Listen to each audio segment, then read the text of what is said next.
Hello मेरे प्यारे बच्चों। आपका स्वागत है आपके अपने YouTube channel roots maker academy पे। आई होप आप लोग अच्छे होंगे और अच्छे से पढ़ाई कर रहे होंगे। आज के इस वीडियो में बहुत ही इंपॉर्टेंट टॉपिक देखने वाले हैं, नियामक ज्यामिति। अब इसको पढ़ने का कुछ तरीका होगा, वो तरीका एक बाय एक करके पढ़ेंगे और पूरे नियामक ज्यामिति जो 10 नंबर में, अगर हम बात करें नियामक ज्यामिति का, वो 10 नंबर में पूछा जाता है बोर्ड एग्जाम में। बट ये केवल 10 मार्क्स में ही नहीं पूछा जाता है, उससे ज्यादा क्वेश्चन देखने को मिलता है। अगर आप ये क्लियर कर लोगे तो बहुत ही इंपॉर्टेंट है और बहुत बढ़िया मार्क्स आपको इससे मिल जाएगा। तो सबसे पहले इसको पढ़ने का क्या तरीका होगा, मैं यहां नोट कर रहा हूं कि कैसे पढ़ेंगे। ये नियामक ज्यामिति है, कोऑर्डिनेट ज्योमेट्री, बहुत ही इंपॉर्टेंट है। इसको कैसे पढ़ोगे आप, तो पढ़ने का ये तरीका होगा। सबसे पहले हम लोग थ्योरी, कंसेप्ट और फॉर्मूला सीख लेंगे। ठीक है, थ्योरी, कंसेप्ट और फॉर्मूला और कुछ बेसिक नोट्स जो लिखाना होगा हमें या बताना होगा, आप लोग को क्लियर करवा देंगे। उसके बाद हम लोग उस टॉपिक से रिलेटेड क्वेश्चन प्रैक्टिस करेंगे। क्या करेंगे? क्वेश्चन प्रैक्टिस करेंगे। क्वेश्चन प्रैक्टिस करने के बाद जो भी एग्जाम में प्रीवियस ईयर पूछा गया होगा, वो ऑब्जेक्टिव हो या सब्जेक्टिव हो, दोनों हम लोग करेंगे, डिटेल्स में करेंगे। ठीक है, और क्या क्या पढ़ेंगे, ये टॉपिक कोऑर्डिनेट ज्योमेट्री के बात करें तो क्या क्या कवर किया जा सकता है, मतलब कितने टॉपिक्स में हम लोग इस चैप्टर को कवर कर लेंगे। तो सबसे पहले हम इसको मतलब इसमें बेसिक कंसेप्ट समझेंगे, जो कि आप 9th कक्षा में भी पढ़े होंगे। लेकिन आप टेंशन ना ले, अगर आप 9th कक्षा में नहीं भी पढ़े हैं तो आपको इतने बेहतरीन ढंग से समझ में आएगा जो आप इसकी कल्पना नहीं कर सकते हो। बस आप लोग वीडियो में बने रहिए। ओके, उसके बाद सेकंड में हम लोग पढ़ेंगे जो प्योर 10th का चैप्टर है, मतलब टॉपिक है, दूरी फॉर्मूला, डिस्टेंस फॉर्मूला। इसका कंसेप्ट सीखेंगे, इस पे क्वेश्चन प्रैक्टिस करेंगे। थर्ड पार्ट में हम लोग सीखेंगे विभाजन सूत्र, और फोर्थ पार्ट में पढ़ेंगे हम लोग त्रिभुज का क्षेत्रफल। ऐसे 4 पार्ट में करके हम लोग इस टॉपिक को पूरा कंप्लीट कर लेंगे। तो आइए, हम लोग ये फॉर्मेट समझ गए कैसे पढ़ेंगे और क्या क्या पढ़ेंगे। आइए अब हम लोग स्टार्ट करते हैं। बस दोस्तों और मेरे प्यारे बच्चों, बस आप वीडियो पे बने रहें और वीडियो को देखते रहें। और अगर वीडियो अच्छा लगे तो वीडियो को लाइक जरूर करें, और चैनल पे नए हैं तो चैनल को सब्सक्राइब जरूर करें, क्योंकि हम आप लोगों के लिए अच्छा अच्छा कंटेंट बनाते रहेंगे। ठीक है, आइए स्टार्ट करते हैं। तो ये देखिए, अब कोऑर्डिनेट ज्योमेट्री की बात हो और एक्स अक्ष और वाई अक्ष की बात ना हो, ये हो ही नहीं सकता। चलिए सबसे पहले एक्स अक्ष किसे बोलते हैं वो समझ लेते हैं। आइयो मेरे, बेसिक कंसेप्ट से सीखेंगे। और आप लोग, मतलब आप लोग इतना बिलीव रखिए कि आप लोग ऐसा बना देंगे आप लोगों को कि एक भी क्वेश्चन आपसे छूटेगा नहीं। तो आइए, एक्स अक्ष किसे कहते हैं? तो देखिए लिखे हैं, क्षैतिज रेखा को एक्स अक्ष कहते हैं। मतलब सोया हुआ लाइन, ऐसे सोया हुआ लाइन को हम क्या बोलेंगे? एक्स अक्ष बोलते हैं। और उदग्र लाइन मतलब खरा लाइन, खरा लाइन को हम लोग क्या बोलेंगे? वाई अक्ष बोलेंगे। आई होप आपको क्लियर हो गया होगा। और दोस्तों, जहां ये एक्स अक्ष और वाई अक्ष कट रहा होगा, उसको हम बोलेंगे मूल बिंदु। क्या बोलेंगे? मूल बिंदु। मूल बिंदु इसे बोलेंगे दोस्तों। और यहां से स्टार्ट होगा, यहां से सारे चारों डायरेक्शन में स्टार्ट होगा। मतलब ये 0 0 है। अगर हम यहां x की बात करें तो 0 होगा और y भी 0 होगा। मतलब मूल बिंदु का नियामक क्या होगा दोस्तों? 0,0। आप लोग पढ़कर भी आए होंगे। मतलब अब यहां से स्टार्ट करोगे, इधर होगा 1, इधर होगा 2, 3, 4, ऐसे करके ऊपर जाओगे तो 1, 2, 3, 4। ठीक है, इधर जाओगे तो -x पे ही जा रहे हैं, -1, -2, -3। नीचे जाओगे तो -1, -2, -3। मतलब ये सारे पॉजिटिव x और ये निगेटिव x, ये पॉजिटिव y, ये निगेटिव y। ठीक है, यहां तक क्लियर हो गया होगा। आइए अब देखिए यहां क्या है। अब देखिए, अभी जैसा कि बताएं हम कि देखिए, अगर हम बात कर लेते हैं, ये कोई बिंदु है P। ठीक है, इसका x कोऑर्डिनेट x है, y कोऑर्डिनेट y है। अभी सारे डिटेल्स में बताएंगे। ठीक है, तो देखिए यहां कुछ है, ये देखिए ये। ठीक है, मैं थोड़ा कलर चेंज कर लेता हूं, ये कुछ देखिए। ठीक है, ये देखिए, ये है आपका एक्स अक्ष और ये है वाई अक्ष। अब ये बात समझिए, इधर पॉजिटिव एक्स है और इधर पॉजिटिव वाई है, तो इसको जो ये एक्स वाई जो प्लेन को कार्टेशियन प्लेन बोलते हैं, इसको 4 भागों में बांटता है। इसको बोलते हैं प्रथम पाद, क्या बोलते हैं? प्रथम पाद। इसको बोलते हैं द्वितीय पाद, ठीक है, इसको बोलते हैं तृतीय पाद और इसको बोलते हैं चतुर्थ पाद, ठीक है। ये एक्स और वाई 4 भागों में बांटता है, जिसे हम पाद बोलते हैं, क्वाड्रेंट बोलते हैं या चतुर्थांश बोलते हैं। ये आपको शॉर्ट नोट आप यहां दिख रहा होगा, ठीक है। अब यहां देखिए, जो भी वैल्यू रहेगा, एक्स रहे या वाई रहे, इस प्रथम पाद में दोनों प्लस प्लस होते हैं, क्योंकि ये भी प्लस और ये भी प्लस, ठीक है। इसमें एक्स माइनस होते हैं और वाई प्लस होते हैं। मतलब अगर हम बात करें, अगर -2,3 मिल जाए तो आप बोलोगे ये किस पाद का वैल्यू है, तो ये सेकेंड पाद का वैल्यू है। इसमें एक्स भी माइनस होंगे, वाई भी माइनस होंगे, यहां से दिख रहा होगा ये माइनस और ये माइनस, ठीक है। और इसमें क्या होंगे, एक्स तो प्लस होंगे, माइनस वाई होंगे, ठीक है। आप ये चीज याद रखोगे, आप लोग सीखे भी होंगे। अब याद रखना, पहले हम एक्स कोऑर्डिनेट लिखते हैं, मतलब एक्स नियामक लिखते हैं और फिर वाई नियामक लिखते हैं, ओके। पहले हम एक्स लिखते हैं फिर वाई नियामक लिखते हैं। अब देखिए, जब नियामक का बात चल ही रहा है, तो अगर मैं पूछ दूं आपसे कि एक्स नियामक क्या होता है, क्या होता है एक्स नियामक क्या होता है, जिसे हम भुज बोलते हैं, इंग्लिश में अब्सिसा बोलते हैं। दोस्तों जी अब समझिए, वाई अक्ष से किसी बिंदु की दूरी, वाई अक्ष से किसी बिंदु की दूरी एक्स नियामक या भुज कहलाता है।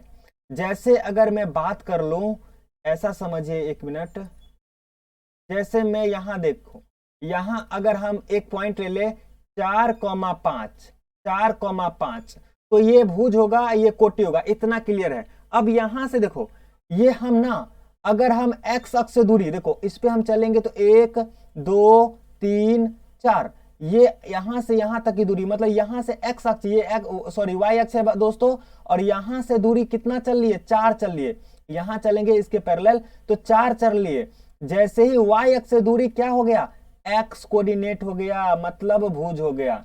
और वाई अक्ष से दूरी कोटि कहलाता है, नियामक, ठीक है, कोटि, जिसे हम बोलते हैं वाई नियामक। क्लियर है?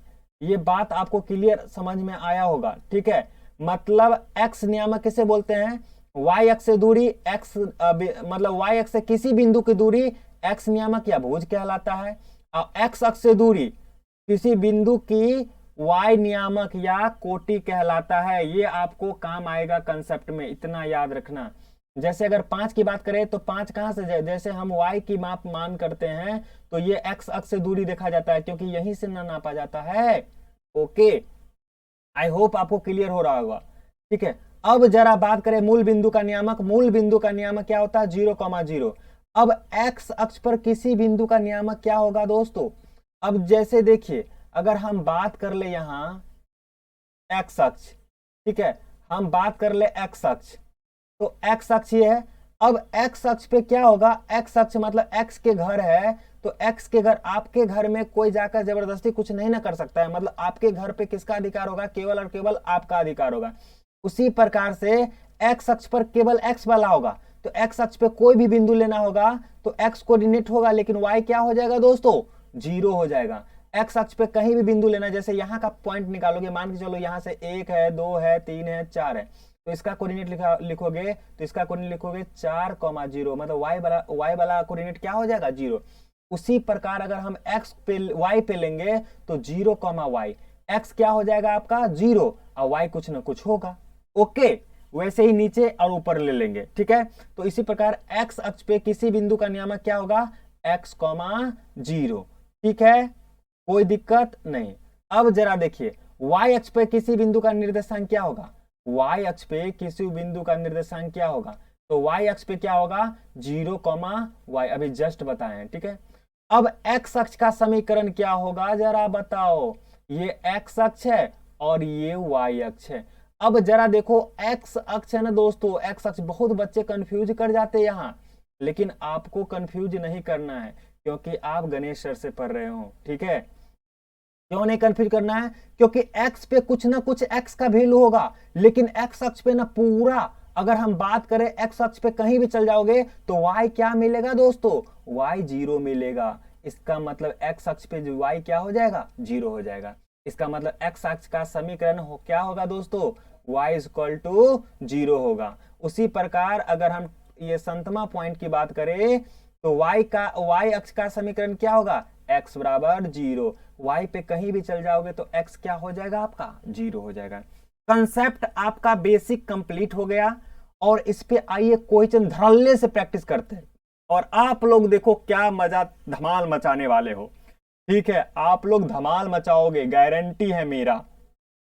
अब आ जाओ, मूल बिंदु का नियामक क्या होता है, फर्स्ट नंबर क्वेश्चन तो आप बोलोगे 0,0।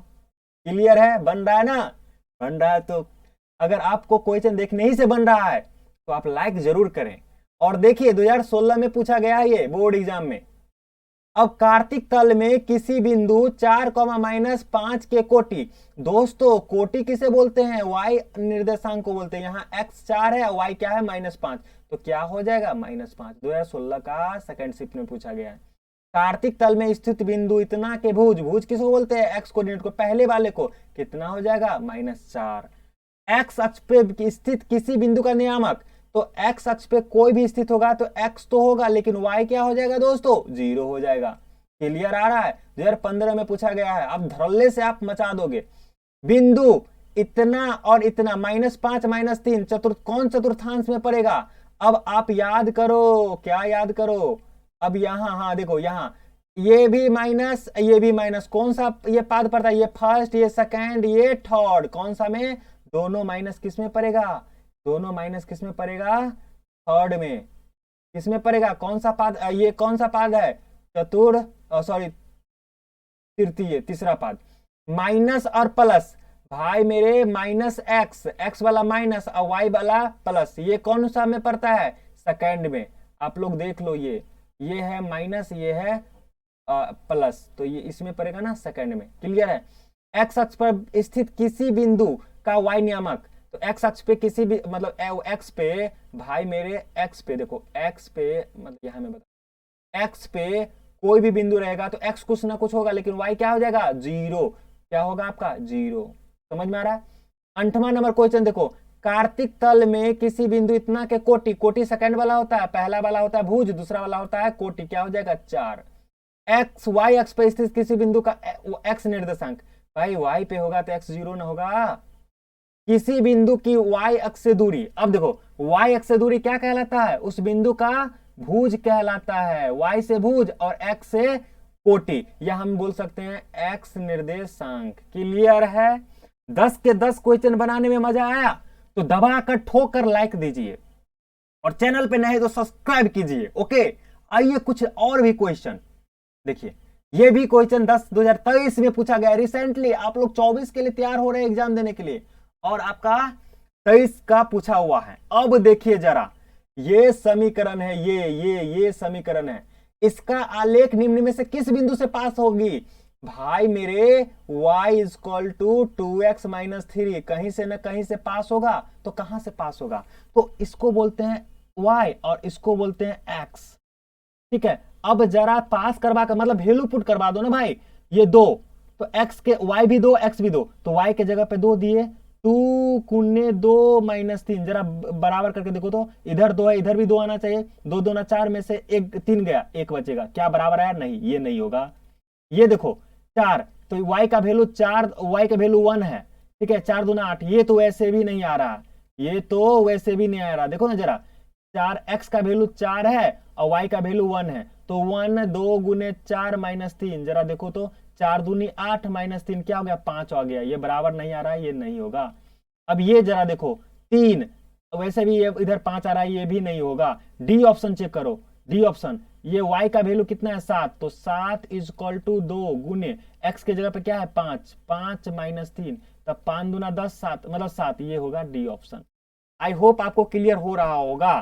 ठीक है, दूसरा नंबर क्वेश्चन देखो, बिंदु 13 और 19 से x अक्ष पर डाले गए लंब की लंबाई, भाई मेरे x अक्ष पर डाले गए लंब मतलब x अक्ष पर डाले गए लंब, जरा देखो ना, अगर ये मान लो 13 और 19 है तो x अक्ष पे लंब डालो, यहां से x अक्ष पे लंब डालोगे तो ये क्या है, ये क्या है आपका, x अक्ष पे लंब डालोगे तो y कोऑर्डिनेट होगा ना, एक्स अक्ष से दूरी हो गया ना, एक्स अक्ष से दूरी क्या हो गया, वाई कोऑर्डिनेट कितना हो गया आपका 19 ऑप्शन, कितना हो गया 19, बी ऑप्शन क्लियर 19 आ जाएगा। ठीक है, ये आपको क्लियर आ रहा होगा। वाई अक्ष से लंब डालोगे, वाई सॉरी हाँ, इतना बिंदु से एक्स अक्ष पे डाले गए लंब की लंबाई, यही लंब की लंबाई होगा ना, ये वाई पे चलेगा तो 19 हो जाएगा। क्लियर है, आपको क्लियर हो रहा होगा। चलिए अब नेक्स्ट क्वेश्चन देख लेते हैं। सरल रेखा x बराबर 2 और y बराबर -3 का प्रतिच्छेद। अब जरा बात कर लो, अगर ये है और ये है, अगर x बराबर 2 ले लिए, मान के चलो x बराबर हम क्या ले लिए 2 और y बराबर हम ले लिए -3, ये दोनों जहां कट रहा होगा तो x 2 होगा और y -3 होगा। तो कौन सा ऑप्शन है भाई मेरे, ये ऑप्शन नंबर ए करेक्ट। चलिए क्लियर है, बिंदु इतना, रेखा इतना पर स्थित हो तो ए का वैल्यू इतना पे स्थित होगा तो वैल्यू पुट करेगा, ये हो गया x और ये हो गया y। बहुत ही इंपॉर्टेंट क्वेश्चन पूछा गया, आप लोग अच्छे से बना रहे होंगे। x का वैल्यू इसमें पुट करो ना, तो 2 गुने 4 -3 गुने y के जगह पे a बराबर 5। अब देखो 4 दूना 8 इधर गया, तो माइनस का 3a बराबर 5 -4 दूना 8 इधर गया, ये 8 इधर जाएगा तो माइनस में, तो इधर बचेगा माइनस का 3a बराबर -3। देखो ना, इसमें से 5 में से -8 जाएगा -3, -3 से -3 कट गया, कितना बचा 1, तो a बराबर कितना आ गया 1। कौन सा ऑप्शन, ए ऑप्शन। ठीक है, अब देखो ये बिंदु इतना किस चतुर्थांश में भाई मेरे, माइनस कॉमा प्लस किस क्वाड्रेंट में पड़ता, किस चतुर्थांश में, तो ये भाई मेरे ये सेकंड में पड़ेगा, किस में पड़ेगा, द्वितीय में। ठीक है, देख लो ना, x निगेटिव इधर होता है और y पॉजिटिव ऊपर होता है, तो इसमें पड़ेगा। ओके, y अक्ष से बिंदु इतना की दूरी, y अक्ष से x कोऑर्डिनेट कहलाता है, तो 3। कौन सा option, A option. I hope आपको सारे क्वेश्चन क्लियर हो गया होगा, क्लियर हो गया है। और इसी तरह के मजेदार वीडियो को अच्छे से समझने के लिए आप चैनल को सब्सक्राइब जरूर करें और वीडियो को लाइक जरूर करें। और धन्यवाद।